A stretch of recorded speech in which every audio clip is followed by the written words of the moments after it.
Hello दोस्तों, स्वागत है आपका संतोष स्टडीज एकेडमी में।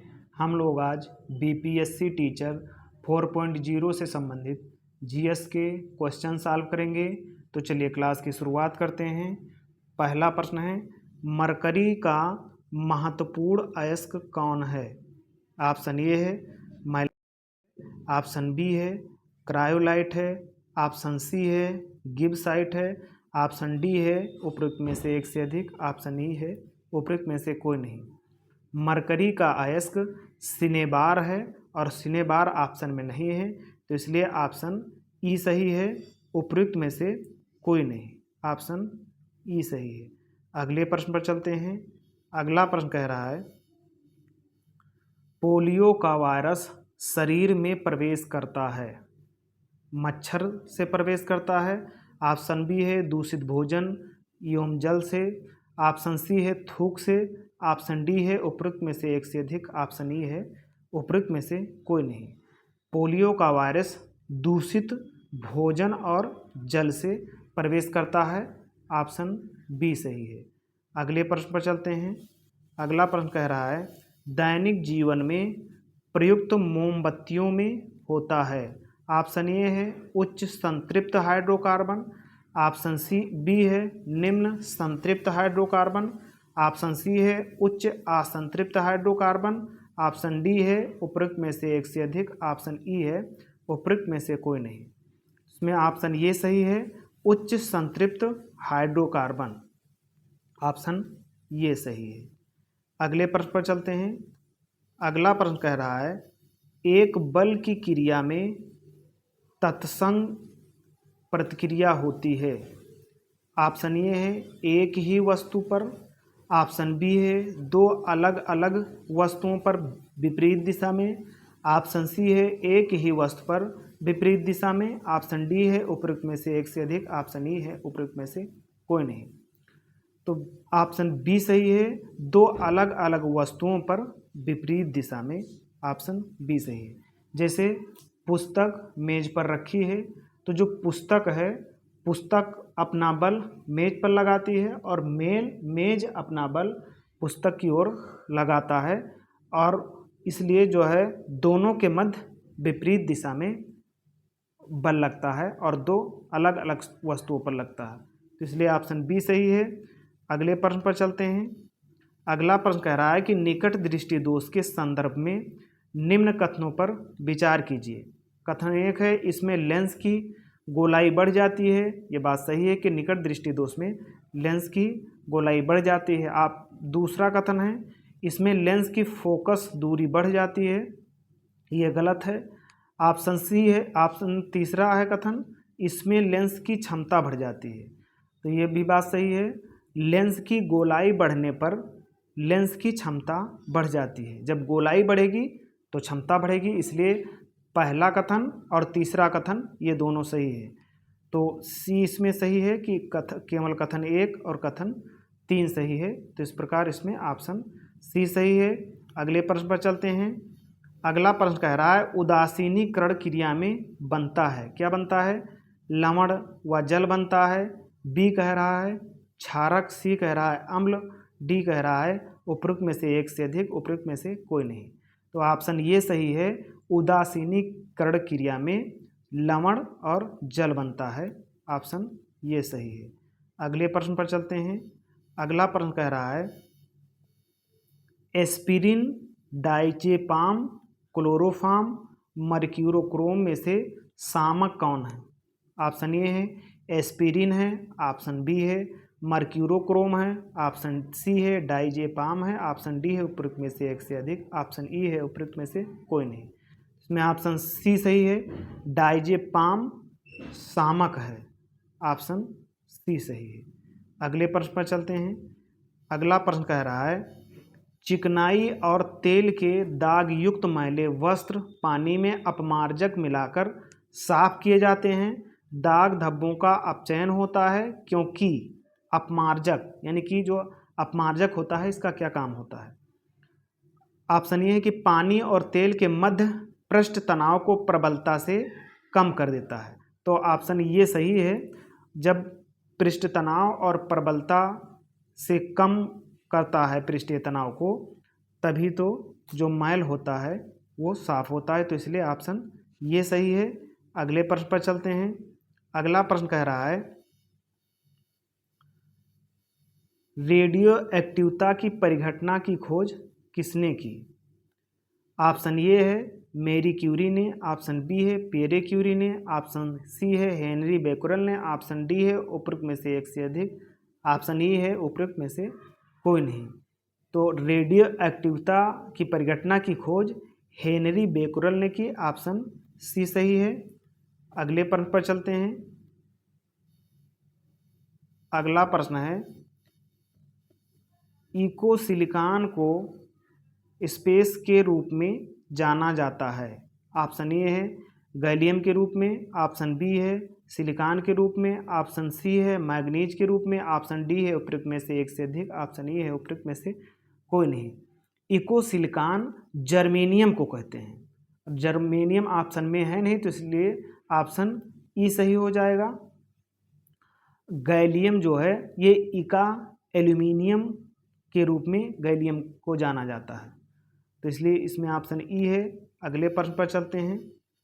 अगला प्रश्न कह रहा है कि हाइड्रोजन और हीलियम को स्पेस में रखा गया है। किस में रखा गया है? चतुर्थ श्रेणी में, या पहले आवर्त में, या छठे आवर्त में? तो इसे पहले आवर्त में रखा गया है, ऑप्शन बी सही है। अगले प्रश्न पर चलते हैं। अगला प्रश्न कह रहा है कि सही कथन चुने। पहला है ऑप्शन ध्रुवों पर नमन कोण 90 अंश का होता है और विषुवत रेखा पर शून्य कोण 0 होता है। तो ये बात सही है कि ध्रुवों पर, जैसे पृथ्वी है, पृथ्वी ये 0 डिग्री अक्षांश है, और जैसे जैसे आप ऊपर बढ़ेंगे ऊपर की तरफ, तो जो डिग्री होगा वो कम होता जाएगा, और यहाँ ध्रुव पर 90 डिग्री अक्षांश होता है। इसी प्रकार नीचे भी होता है। आप नीचे की तरफ बढ़ोगे तो ये ध्रुव पर क्या होता है? 90 डिग्री अक्षांश होता है, और मध्य में 0 डिग्री अक्षांश होता है। तो ध्रुव पर कितना अक्षांश होगा? 90 अक्षांश होगा, और भूमध्य रेखा पर 0 डिग्री अक्षांश होता है। तो इसलिए ऑप्शन ये सही है। अगले प्रश्न पर चलते हैं। अगला प्रश्न कह रहा है धातु का परमाणु जब आयन में परिवर्तित होता है तो क्या करता है? ऑप्शन ए है यह इलेक्ट्रॉन दान करता है और ऑक्सीकरण होता है, ऑप्शन बी है यह इलेक्ट्रॉन प्राप्त करता है और अपचयन होता है, ऑप्शन सी है यह इलेक्ट्रॉन प्राप्त करता है और ऑक्सीकरण होता है, ऑप्शन डी है उपरोक्त में से एक से अधिक, ऑप्शन ई है उपरोक्त में से कोई नहीं। इसमें पहला ऑप्शन सही है कि यह इलेक्ट्रॉन दान करता है और ऑक्सीकरण होता है, तो इसमें ऑप्शन ये सही है। अगले प्रश्न पर चलते हैं। अगला प्रश्न है एक सेब के भूमि पर गिरने पर होने वाले ऊर्जा स्थानांतरण का सही अनुक्रम बताइए। ऑप्शन ये है कि गुरुत्वीय स्थितिज ऊर्जा, जैसे पेड़ में सेब लगा है, जब पेड़ से सेब टूटेगा तो गुरुत्वीय स्थितिज ऊर्जा के द्वारा सबसे पहले क्रिया होगी। इसके बाद क्या होगा कि वायु में ऊष्मीय ऊर्जा नहीं, अब वायु में ऊष्मीय ऊर्जा नहीं होगी, इसके बाद होगा गतिज ऊर्जा, और गतिज ऊर्जा के बाद में होगा भूमि और सेब में ऊर्जा नहीं, गतिज ऊर्जा के बाद में होगा वायु में ऊष्मीय ऊर्जा। तो इसलिए ऑप्शन ये गलत है। बी ऑप्शन पर आते हैं, गुरुत्वीय स्थिति ऊर्जा, फिर ध्वनि ऊर्जा। ध्वनि ऊर्जा तो सबसे अंत में होगा, इसलिए ऑप्शन बी भी गलत है। ऑप्शन सी पर आते हैं। ऑप्शन सी कहता है कि गुरुत्वीय स्थितिज ऊर्जा, इसके बाद में गतिज ऊर्जा, ये भी सही है। इसके बाद में क्या है? ऊष्मीय ऊर्जा, और इसके बाद में भूमि और सेब ऊष्मीय ऊर्जा, इसके बाद में ध्वनि ऊर्जा।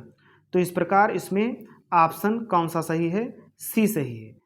जब सेब गिरेगा तो सबसे पहले टूटेगा तो गुरुत्वीय स्थितिज ऊर्जा उत्पन्न होगी, इसके बाद में टूटेगा फिर गति करेगा तो गतिज ऊर्जा उत्पन्न होगी, जब गति करेगा तो वायु और सेब के मध्य ऊष्मीय ऊर्जा उत्पन्न होगी, तो वायु में ऊष्मीय ऊर्जा होगा तीसरे नंबर पर। इसके बाद में भूमि में जब सेब गिरेगा तो भूमि और सेब के बीच ऊष्मीय ऊर्जा उत्पन्न होगा, और इसके बाद में जब सेब गिरेगा नीचे तो ध्वनि ऊर्जा उत्पन्न होगा। तो इसीलिए ऑप्शन सी सही है इस प्रश्न में।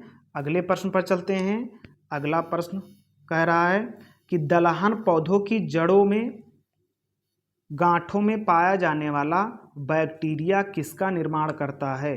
ऑप्शन ये कह रहा है क्लोरीन से क्लोराइड का निर्माण करता है। ऑप्शन बी कह रहा है नाइट्रोजन से नाइट्रेट का निर्माण करता है। ऑप्शन सी कह रहा है सल्फर से सल्फेट का निर्माण करता है। ऑप्शन डी कह रहा है उपयुक्त में से एक से अधिक। ऑप्शन ई कहता है उपयुक्त में से कोई नहीं।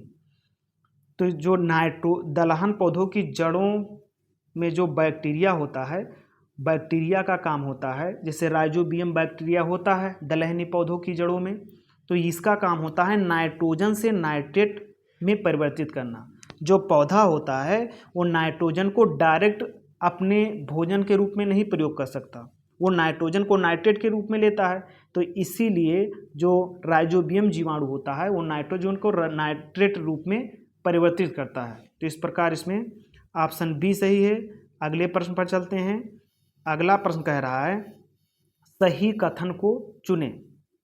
कथन एक है भार सदिश राशि है। ये बात सही है कि जो भार है वो सदिश राशि है और द्रव्यमान अदिश राशि है। भार बराबर क्या होता है, यानी कि W बराबर होता है mg। W मतलब वेट, m मतलब द्रव्यमान, g मतलब गुरुत्वीय त्वरण। तो ये भार का सूत्र है। तो भार एक सदिश राशि होता है और द्रव्यमान अदिश राशि होता है। तो इसलिए ऑप्शन ये सही है इस प्रश्न में। अगले प्रश्न पर चलते हैं। अगला प्रश्न कह रहा है विश्व भर में सबसे अधिक प्रजातियों की संख्या होती है, यानी किसकी होती है। कवकों की, ऑप्शन बी है मांसों की, ऑप्शन सी है शैवालों की, ऑप्शन डी है उपरोक्त में से एक से अधिक, ऑप्शन ए है उपरोक्त में से कोई नहीं। विश्व भर में सबसे अधिक जो प्रजातियों की संख्या है वो कवक की है। ऑप्शन ये सही है इस प्रश्न में। अगले प्रश्न पर चलते हैं। अगला प्रश्न है ग्लाइकोलाइसिस का संबंध है, किससे संबंध है, केवल प्रकाश संश्लेषण से, ऑप्शन बी है केवल श्वसन से, ऑप्शन सी है प्रकाश संश्लेषण एवं श्वसन दोनों से, ऑप्शन डी है उपरोक्त में से एक से अधिक, ऑप्शन ए है उपरोक्त में से कोई नहीं।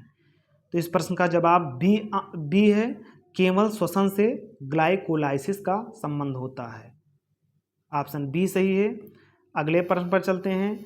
अगला प्रश्न कह रहा है कि मानव में हिस बंडल नामक संरचना जो पाई जाती है किस अंगों में पाई जाती है। मस्तिष्क में पाई जाती है या हृदय में पाई जाती है या वृक्क में पाई जाती है या उपरोक्त में से एक से अधिक, उपरोक्त में से कोई नहीं। तो इसमें ऑप्शन बी सही है। हिंस बंडल नामक संरचना जो है ये हृदय में पाई जाती है, यानी हार्ट में। ऑप्शन बी सही है, हृदय। अगले प्रश्न पर चलते हैं। अगला प्रश्न कह रहा है कि निम्नलिखित में से कथन का चयन करें। पहला ऑप्शन है स्कैंडियम सबसे हल्की धातु है। नहीं, सबसे हल्की धातु लिथियम है। कौन सी धातु है, लिथियम सबसे हल्की धातु है। और सबसे भारी धातु ओस्मियम है। ऑप्शन बी है Cu, Au एवं As मुद्रा धातुएं हैं, ये भी गलत है। ऑप्शन सी है हीलियम में आयनीकरण की क्षमता अधिकतम होती है। हीलियम में आयनीकरण की क्षमता अधिकतम होती है क्योंकि ये अक्रिय गैस है हीलियम, इसीलिए ऑप्शन सी सही है। तो इस प्रश्न का जवाब ऑप्शन सी है। अगले प्रश्न पर चलते हैं। अगला प्रश्न कह रहा है कि प्रोटीन संश्लेषण में निम्नलिखित में से किनकी भूमिका होती है। ऑप्शन ये कह रहा है कि डीएनए की, ऑप्शन कह रहा है कि डीएनए, आरएनए और माइटोकॉन्ड्रिया की, ऑप्शन बी कह रहा है डीएनए, आरएनए और राइबोसोम की, ऑप्शन सी है डीएनए और आरएनए की। तो इसमें ऑप्शन बी सही है, डीएनए, आरएनए और राइबोसोम की।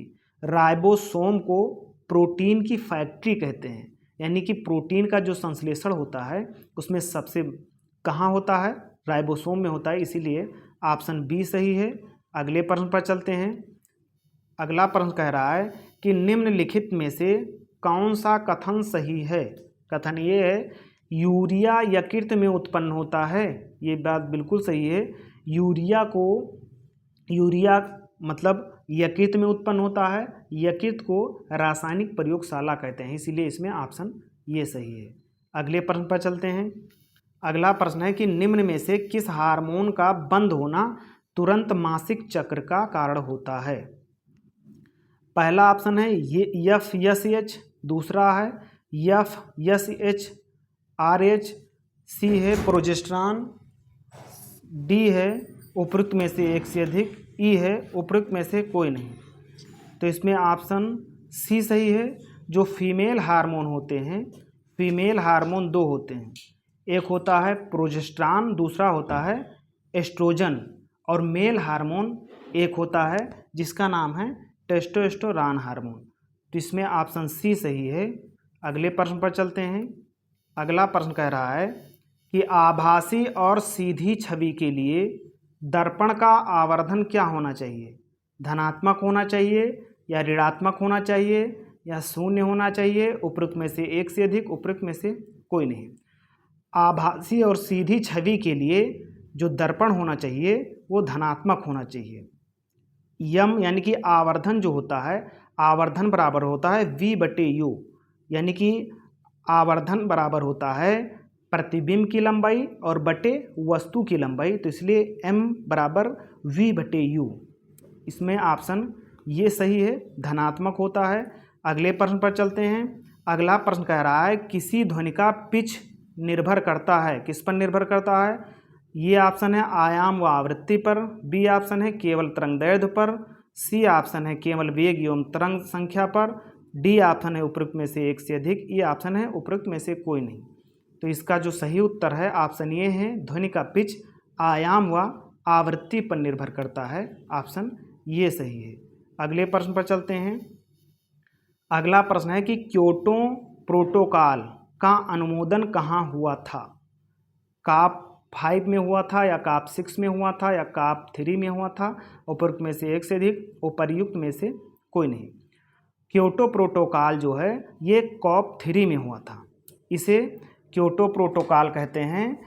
क्योटो पंजाब का एक शहर, जापान का एक शहर है, तो वहीं पर क्योटो प्रोटोकॉल हुआ था जापान में। तो इसमें ऑप्शन सी सही है। और क्योटो प्रोटोकॉल 1997 में हुआ था और लागू कब हुआ था? सन 2005 में इसे लागू किया गया था क्योटो प्रोटोकॉल को। अगले प्रश्न पर चलते हैं। इसमें ऑप्शन सी सही है। अगला प्रश्न है कि आर्थिक गतिविधियों को स्पेस के आधार पर प्राथमिक, माध्यमिक और तृतीयक तीनों क्षेत्रों में विभाजित किया जाता है। ऑप्शन ये कह रहा है रोजगार की स्थिति, ऑप्शन बी है आर्थिक गतिविधियों की प्रकृति, ऑप्शन सी है उद्यमों का स्वामित्व, ऑप्शन डी है उपरोक्त में से एक से अधिक, उपरोक्त में से कोई नहीं।